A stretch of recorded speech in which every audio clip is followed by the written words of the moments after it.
it's the old demagogue in me. I need the pulpit, I need the podium, and if I can't be erect, at least I can be upright. By the way, do you know why the Amish girl was excommunicated? 2 men a night.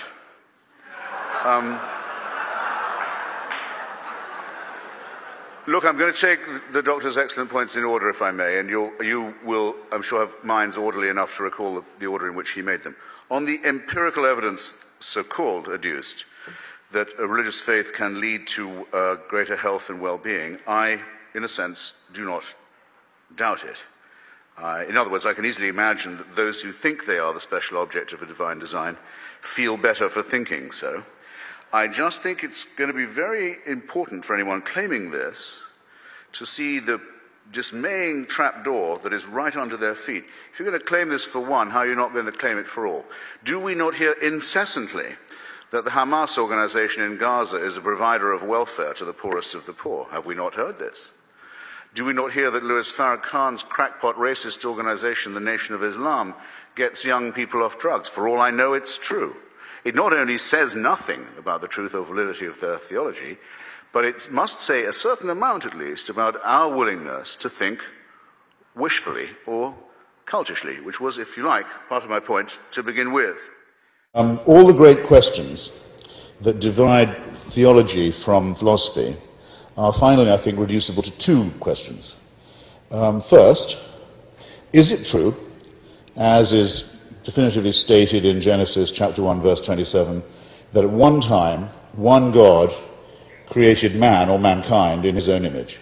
Or is it rather the case that many men, at several times and in many places, created many, many gods and continue to create many gods in their own images? As you'll see, a lot more hangs on that than just the very important shift from the singular to the plural. Second question is this: is our sense of right and wrong, our knowledge of right and wrong, if you prefer good and evil, is it proper to ourselves? Is it innate to us? Is it our pride, our property? Or does it come to us as a gift from revelation? Is it part of a covenant with a supernatural authority? You're in the right church but the wrong pew. I mean, of course I've emancipated myself from all that nonsense. I wish you would do too. I'm saying, what is the belief?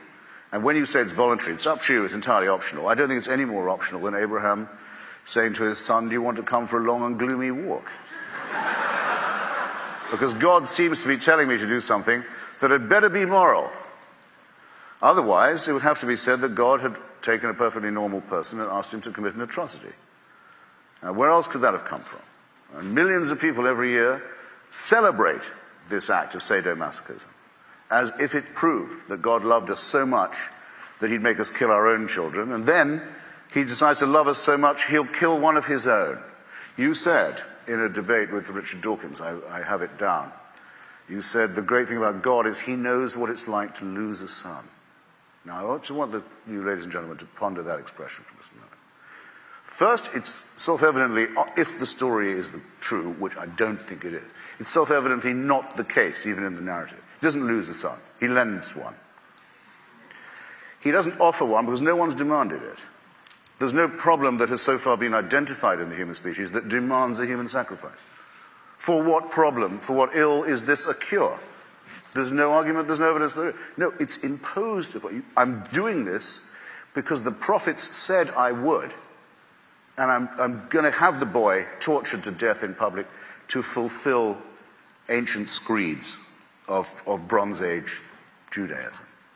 But wait, I don't want it. I don't need it. I don't feel better for it. I feel very uneasy about it. Well, that's a pity, because then you're going to be cast into eternal fire. This is no way to talk. I don't like to be addressed in that tone of voice.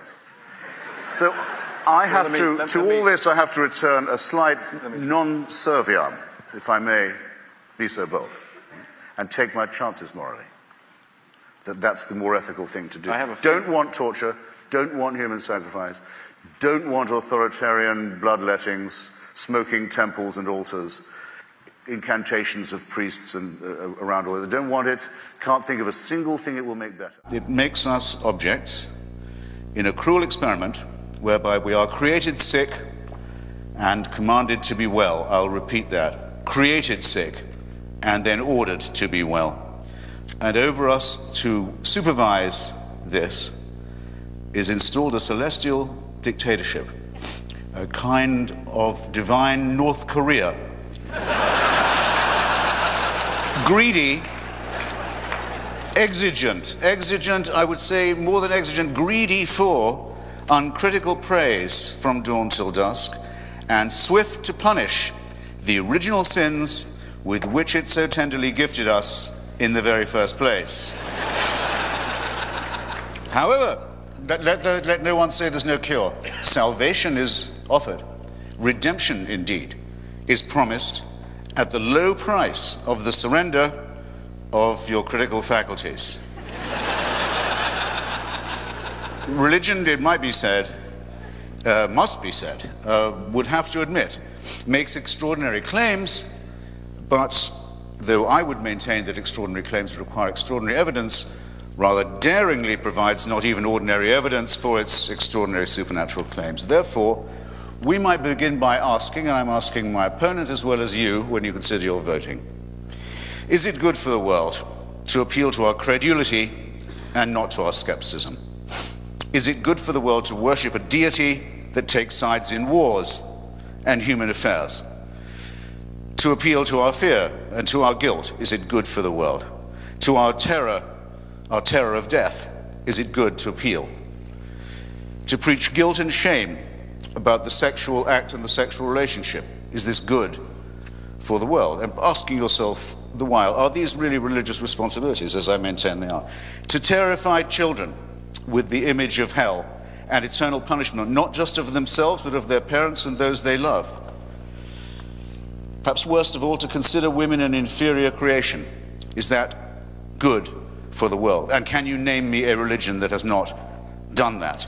To insist that we are created and not evolved in the face of all the evidence. To say that certain books of legend and myth, man-made and primitive, are revealed, not man-made code. It is, as the great physicist Steven Weinberg has very aptly put it, in the ordinary moral universe, the good will do the best they can, the worst will do the worst they can. But if you want to make good people do wicked things, you'll need religion. Now, I've got now 1 minute and 57 seconds to say why I think this is very self-evident in our material world. Let me ask Tony again, because he's here, and because the place where he is seeking peace is the birthplace of monotheism. So you might think it was unusually filled with refulgence and love and peace. Everyone in the civilized world has roughly agreed, including the majority of Arabs and Jews and the international community, that there should be enough room for 2 states for 2 peoples in the same land. I think we have a rough agreement on that. Why can't we get it? The UN can't get it, the US can't get it, the Quartet can't get it, the PLO can't get it, the Israeli parliament can't get it. Why can't they get it? Because the parties of God have a veto on it, and everybody knows that this is true.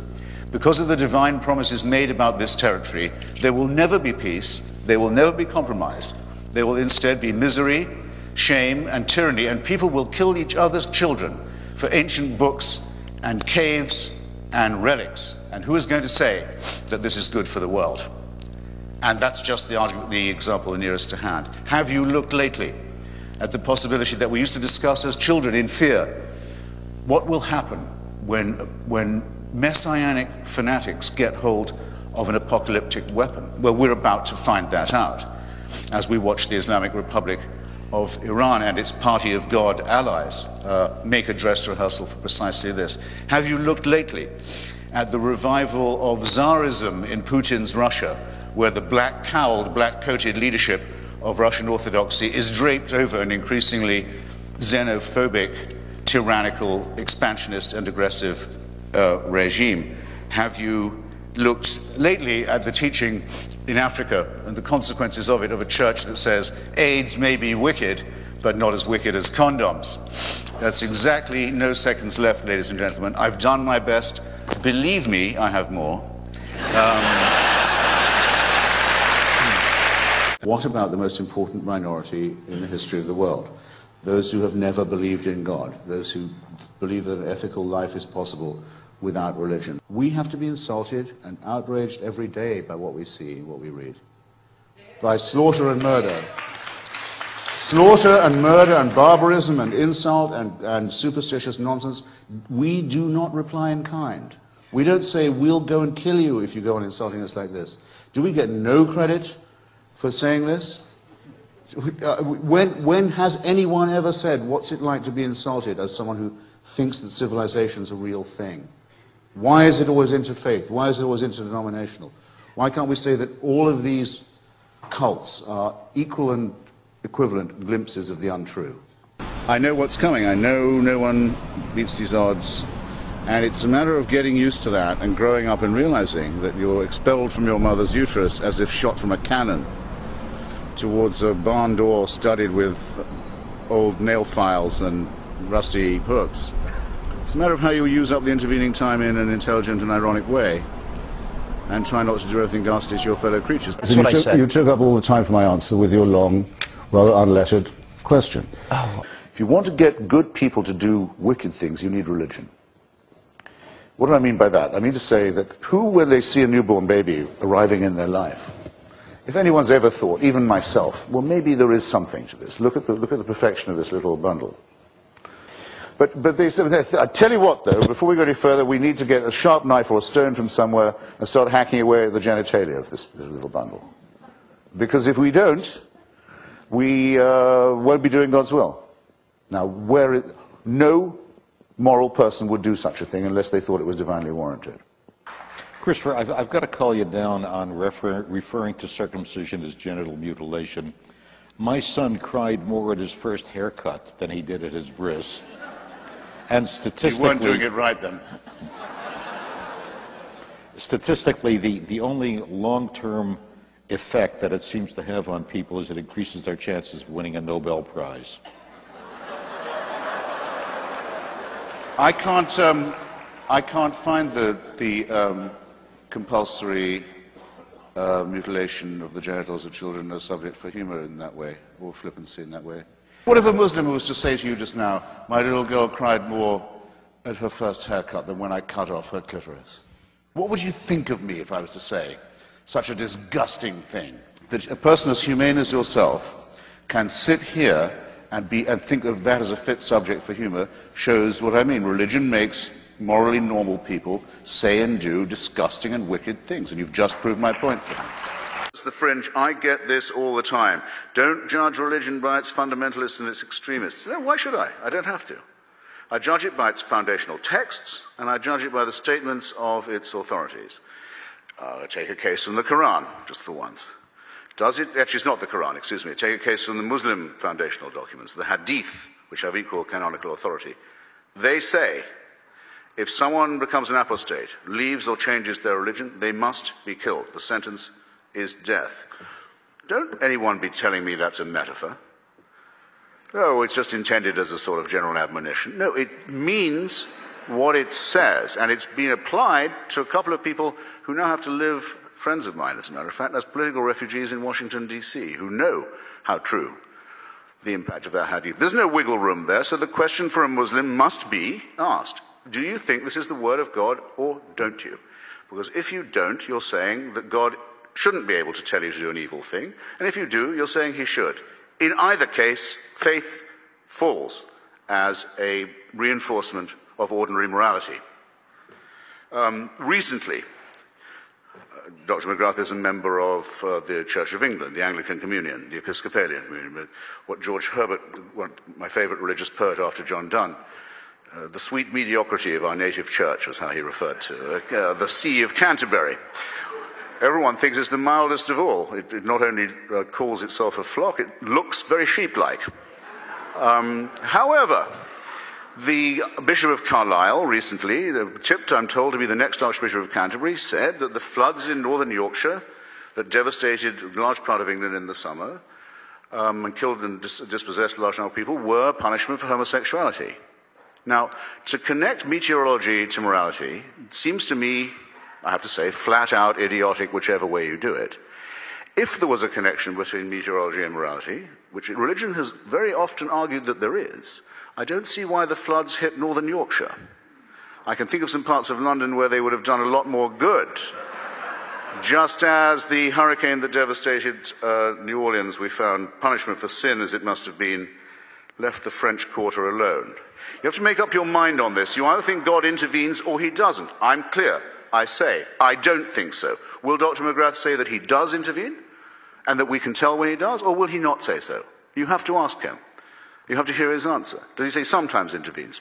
Or does he say he moves in mysterious ways?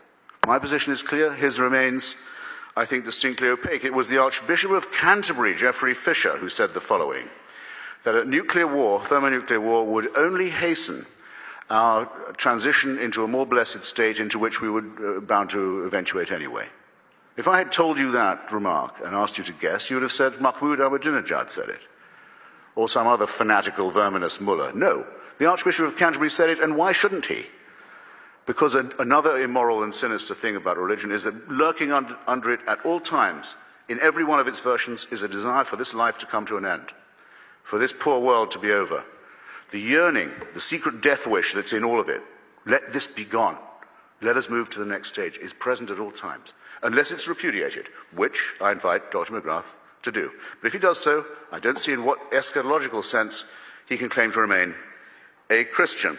And he can't take it a la carte. If you claim or accept the one version, you have to accept the other.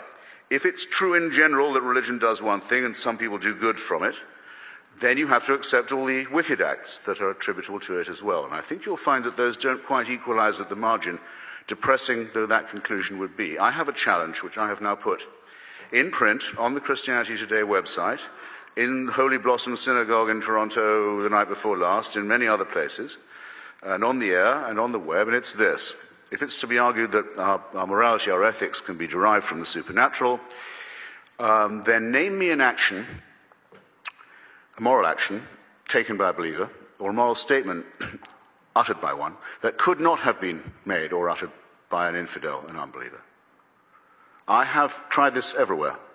On a large number of people, I've not yet had even one reply. But if I was to ask you, can you think of a wicked action that could only have been performed by someone who believed they were on an errand from God, there isn't one of you who would take 10 seconds to think of an example. And what does that tell us? I would say it tells us a lot.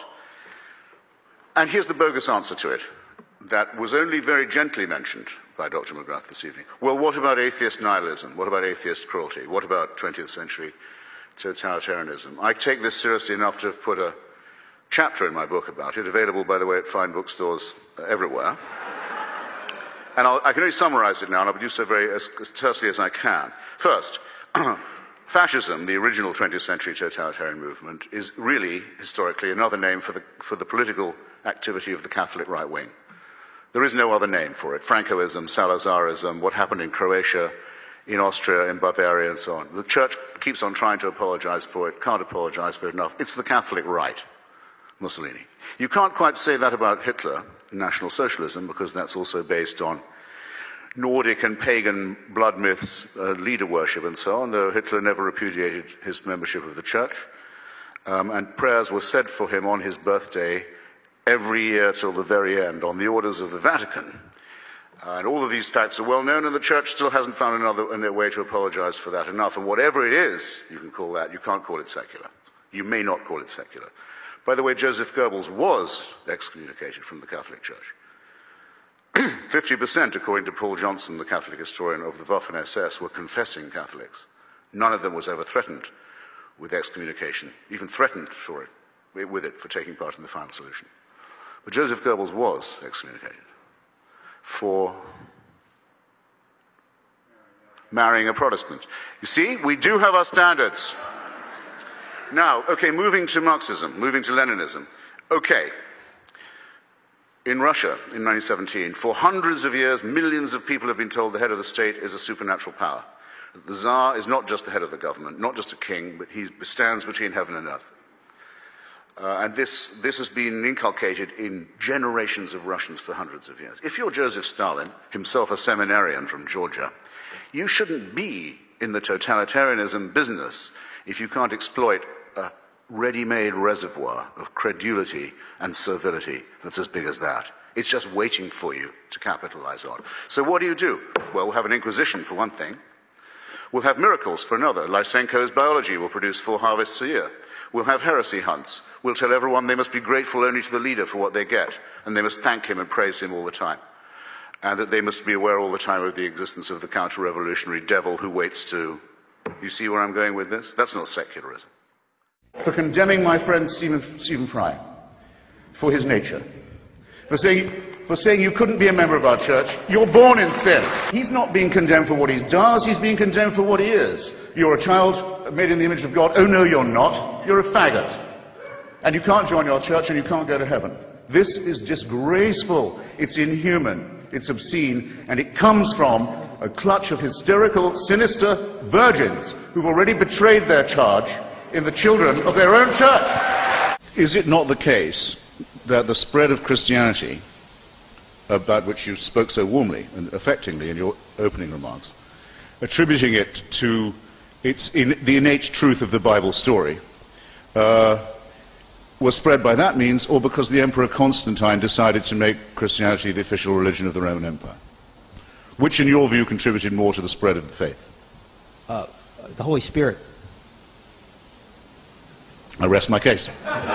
When asked what I think are the most erotic words in the language, I sometimes think slowly, captive, audience. No, you know what? If I haven't made my case by now, brothers and sisters, I don't think I will make it in the next 5.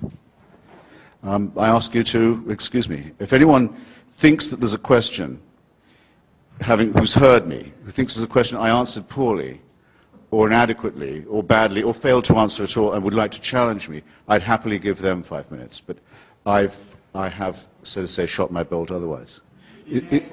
Is there anyone who would like to challenge me? Yes. Please. If there is no God, why do you spend your whole life trying to convince people that there isn't? Why don't you just stay home? Can you repeat that? Was the question? The question is, if there is no God, why spend your life and career trying to refute that? Why not just leave it alone and stay home? Fair enough. Well, it isn't my whole career, for one thing. It's become a major preoccupation of my life, though, in the last 8 or 9 years, especially since September 11, 2001, to try and help generate an opposition to theocracy and its depredations internationally. That is now probably my main political preoccupation.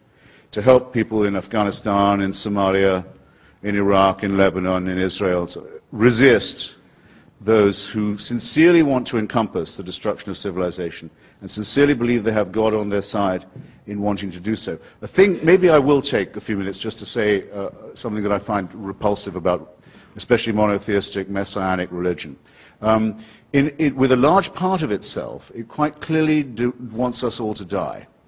It wants this world to come to an end. You can tell the yearning for things to be over whenever you read any of its real texts or listen to any of its real, authentic spokesmen, not the sort of the pathetic apologists who sometimes masquerade for it. Those who talk, there was a famous spokesman for this in Virginia until recently, about the rapture, say that those of us who have chosen rightly will be gathered to the arms of Jesus, leaving all of the rest of you behind. If we're in a car, it's your lookout. That car won't have a driver anymore. If we're a pilot, that's your lookout. That plane will crash. We will be with Jesus, and the rest of you can go straight to hell. The eschatological element that is inseparable from Christianity. If you don't believe that there is to be an apocalypse, there is going to be an end, a separation of the sheep and the goats, a condemnation, a final one, then you're not really a believer. And the contempt for the things of this world shows through all of them. It's well put in an old rhyme from an English exclusive brethren sect. It says that we are the pure and chosen few, and all the rest are damned. There's room enough in hell for you. We don't want heaven crammed. You can tell it when you see the extreme Muslims talk. They cannot wait. They cannot wait for death and destruction to overtake and overwhelm the world.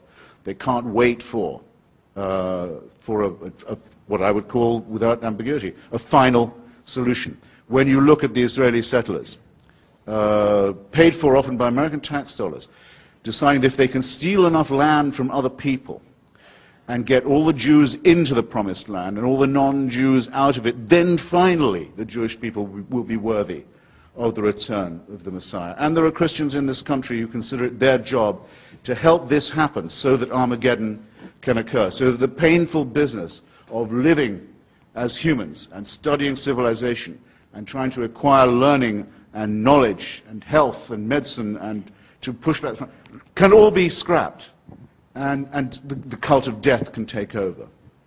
That, to me, is a hideous thing in eschatological terms, in end times terms, on its own. A hateful idea, a hateful practice, and a hateful theory, but very much to be opposed in our daily lives, where there are people who sincerely mean it, who want to ruin the good relations that could exist between different peoples, nations, races, countries, tribes, ethnicities, who openly say they love death more than we love life, and who are betting that with God on their side, they're right about that. So when I say, as the subtitle of my book, that I think religion poisons everything, I'm not just doing what publishers like and coming up with a provocative subtitle. I mean to say it infects us in our most basic integrity. It says we can't be moral without Big Brother, without a totalitarian permission. It means we can't be good to one another. It means we can't think without this. We must be afraid.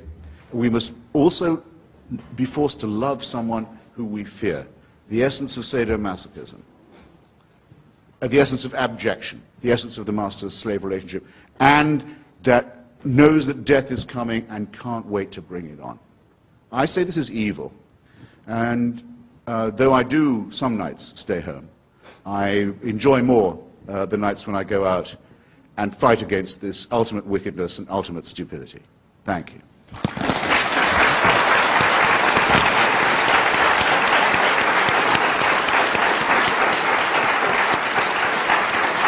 I knew it would come up that we'd be told about charity, and I take this very seriously. Because we know, ladies and gentlemen, as it happens, we're the first generation of people who do really, what the cure for poverty really is. It eluded people for a long, long time. The cure for poverty has a name, in fact. It's called the empowerment of women. If you give women some control over the rate at which they reproduce, if you give them some say, take them off the animal cycle of reproduction to which nature and some doctrine, religious doctrine, condemns them, and then if you'll throw in a handful of seeds perhaps and some credit, the floor of everything in that village, not just poverty, but education, health and optimism will increase. It doesn't matter, try it in Bangladesh, try it in Bolivia, it works all the time. Name me one religion that stands for that, or ever has. Wherever you look in the world and you try to remove the shackles of ignorance and disease and stupidity from women, it is invariably the clerisy that stands in the way. Probably there are some here who think maybe I have a Buddhist option here. Has to notice that even Buddha is born from a slit in his mother's side. Anything but the filth and disgust of having to contemplate the female reproductive system. What could be more obviously man-made than this, and made in a barbaric period, even of the history of the male sex? It's plain as could be, because yet again you get it. Anything but the vagina. Disgust for females. Contempt for females, revulsion from menstrual blood, revulsion from the female genitalia. I personally do not regard the female genitalia in that way. I hope you don't either. I'd never like to miss out a chance to congratulate someone on being humorous, if only unintentionally. It's very touching for Tony to say that he recently went to a meeting that bridged a religious divide in Northern Ireland. Well, where does the religious divide come from?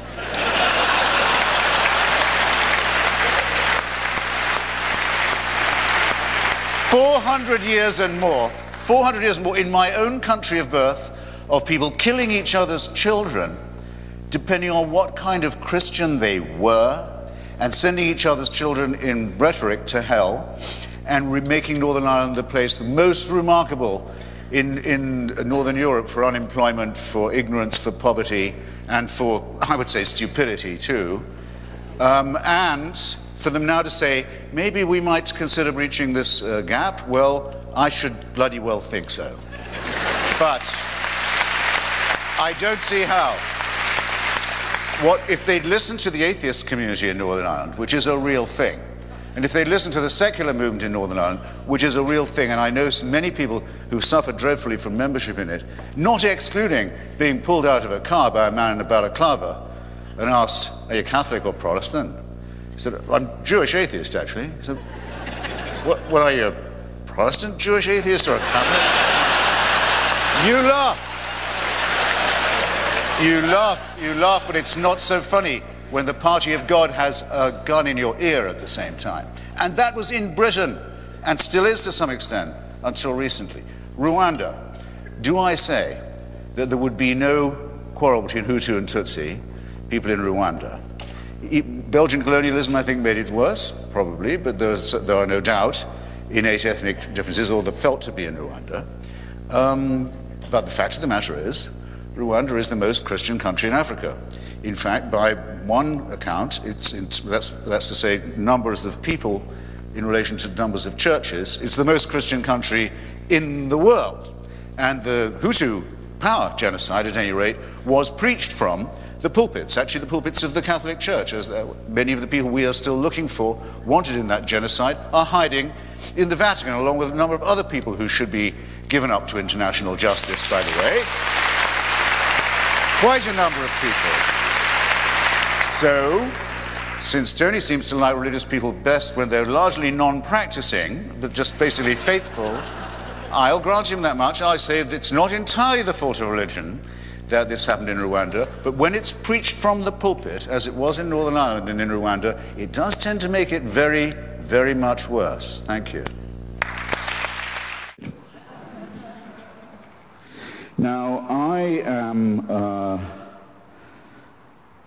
absolutely convinced that the main source of hatred in the world is religion and organized religion. Absolutely convinced of it.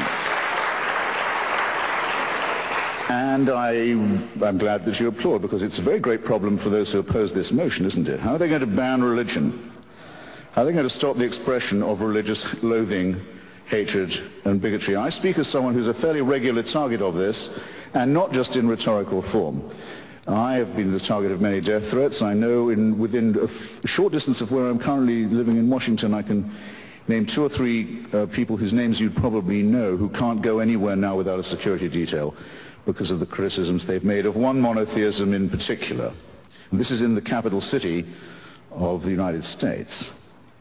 So I know what I'm talking about, and I also have to notice that the sort of people who ring me up and say they know where my children go to school, and they certainly know what my home number is and where I live, and what they're going to do to them and to my wife and to me, and who I have to take seriously because they have done it to people I know, are just the people who are going to seek the protection of the hate speech law if I say what I think about their religion, which I'm now going to do. Because I don't have any what you might call ethnic bias. I've no grudge of that sort. I can rub along with pretty much anyone of any, as it were, origin or sexual orientation or language group, except people from Yorkshire, of course, who are completely untakeable. And I'm beginning to resent the confusion that's being imposed on us now, and there was some of it this evening, between religious belief, blasphemy, ethnicity, profanity, and what one might call multicultural etiquette. It's quite common now for people to use the expression, for example, anti-Islamic racism, as if an attack on a religion was an attack on an ethnic group. The word Islamophobia, in fact, is beginning to acquire the opprobrium of that was once reserved for racial prejudice.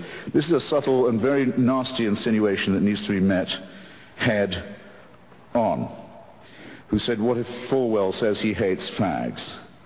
What if people act upon that? The Bible says you have to hate fags. If Falwell says he's saying it because the Bible says so, he's right. Yes, it might make people go out and use violence. What are you going to do about that? You're up against a group of people who will say, you put your hands on our Bible or we'll call the hate speech police.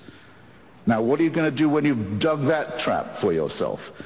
Somebody said that anti-Semitism and Kristallnacht in Germany was the result of 10 years of Jew baiting. 10 years? You must be joking. It's the result of 2,000 years of Christianity based on one verse of one chapter of St. John's Gospel, which led to a pogrom after every Easter sermon every year for hundreds of years, because it claims that the Jews demanded the blood of Christ be on the heads of themselves and all their children to the remotest generation. That's the warrant and license for and incitement to anti-Jewish pogroms. What are you going to do about that? Where's your piddling subsection now? Does it say St. John's Gospel must be censored? Do I, who've read Freud and know what the future of an illusion really is and know that religious belief is ineradicable as long as we remain a stupid, poorly evolved mammalian species, think that some Canadian law is going to solve this problem? Please. Now let's not dance around. Not all monotheisms are exactly the same at the moment. They're all based on the same illusion. They're all plagiarisms of each other. But there's one in particular that at the moment is posing a serious menace not just to freedom of speech and freedom of expression, but to quite a lot of other freedoms too. And this is the religion that exhibits the horrible trio of self-hatred, self-righteousness, and self-pity. I'm talking about militant Islam. Globally, it's a gigantic power. Globally, it's a gigantic power. It controls an enormous amount of oil wealth, several large countries and states.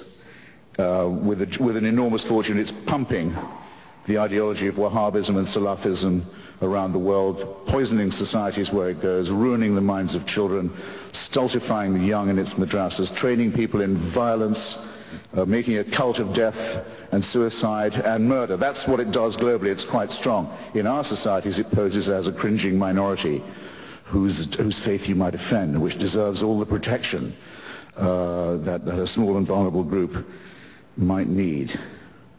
Now, it makes quite large claims for itself, doesn't it? It says it's the final revelation. It says that God spoke to one illiterate businessman in the Arabian Peninsula 3 times through an archangel, and that the resulting material, which as you can see when you read it, is largely plagiarized from the Old and the New Testament, almost all of it actually plagiarized ineptly from the Old and New Testament, is to be accepted as a divine revelation and as the final and unalterable one, and that those who do not accept this revelation are fit to be treated as cattle, infidels, potential chattel, slaves, and victims. Well, I tell you what, I don't think Muhammad ever heard those voices. I don't believe it. And the likelihood that I'm right, as opposed to the likelihood that a shepherd a businessman who couldn't read, had bits of the Old and New Testament redictated to him by an archangel, I think puts me much more near the position of being objectively correct. But who is the one under threat? The person who promulgates this and says, I'd better listen because if I don't, I'm in danger?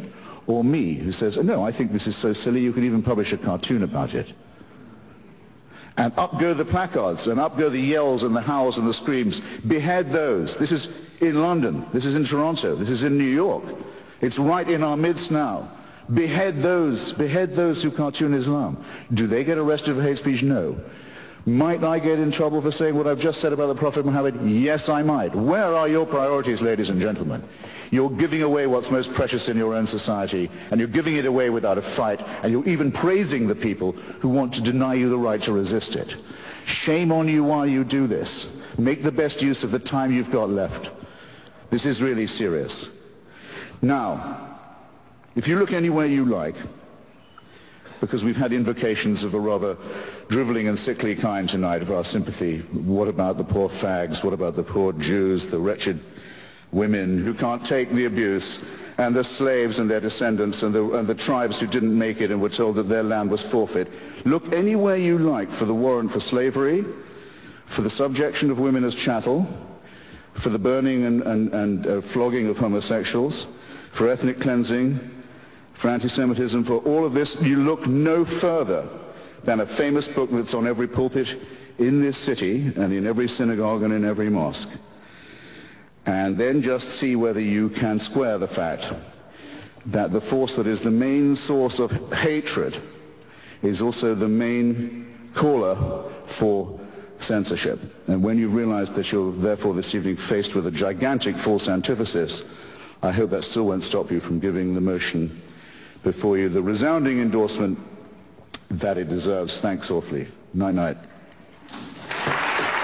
Stay cool. To commit suicide for yourself and for this culture, get used to the compromises you'll have to make and the eventual capitulation that will come to you. But bloody well don't do that in my name, because I'm not doing it. You surrender in your own name, leave me out of it. I'm going to fight these people and every other theocrat all the way. All the way. Mockery of religion is one of the most essential things, because to demystify supposedly holy texts that are dictated by God and show that they are man-made, what you have to show their internal inconsistencies and absurdities. And one of the beginnings of human emancipation is the ability to laugh at authority. For you to say of Nazism that it was the implementation of the work of Charles Darwin is a filthy slander, undeserving of you, and an insult to this audience. If it's an atheistic regime, then how come that in the first chapter of Mein Kampf, Hitler says he's doing God's work and executing God's will in destroying the Jewish people? How come the Führer oath that every officer of the party and the army had to take, making Hitler into a minor god, begins, I swear in the name of Almighty God, my loyalty to the Führer? How come that on the belt buckle of every Nazi soldier it says Gott mit uns, God on our side? How come that the first treaty made by the National Socialist dictatorship, the very first, is with the Vatican? This is not a difference of emphasis between us to suggest that there's something fascistic about me and my beliefs is something I won't hear said and you shouldn't believe. Of the other member of the axis of Nazism and fascism, the Japanese emperor, he wasn't just a theocrat, he was actually a god.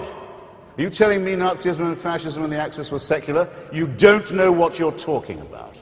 Now, if there's to be a level playing field, which I know that my opponents don't wish for, I want to be told how it is that any society that follows the precepts of Lucretius and of Spinoza and of Galileo and of Russell and of Voltaire and Jefferson and Paine and Einstein has ever fallen into the same pit of ignorance, famine, cruelty, stupidity, hysteria, witch hunting that is the special privilege of the faithful. So that's my short answer to your question. Let's try that for an experiment and see who comes out better. I, for one, will take it as extremely insulting if any person of faith makes the assumption that their faith gives them a moral edge on me. I want to hear a lot more apologizing from the faith-based communities for the evil that they've done before they even start clearing their throats and telling me I wouldn't know right from wrong without their permission. I'm sorry, I won't be, can't be spoken to in that tone of voice, and nor should any of you. We don't want people to live without wonder or mystery, and in fact we thoroughly recommend, take a look through the Hubble telescope. See if you can get over what you see, the unbelievable beauty and symmetry and majesty of what you'll see.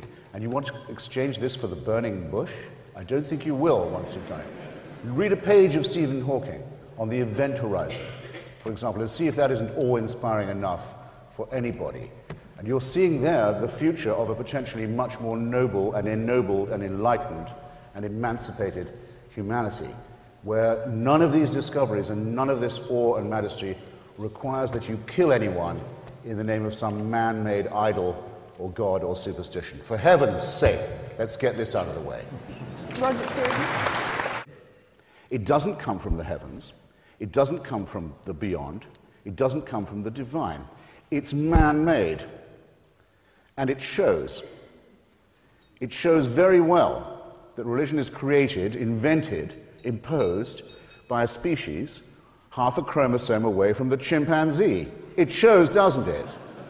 Well, why do we deceive ourselves on this point? When Socrates was sentenced to death for his philosophical investigations and for blasphemy, for challenging the gods of the city, and he accepted his death, he did say, well, if we are lucky, perhaps I'll be able to hold conversation with other great thinkers and philosophers and doubters too.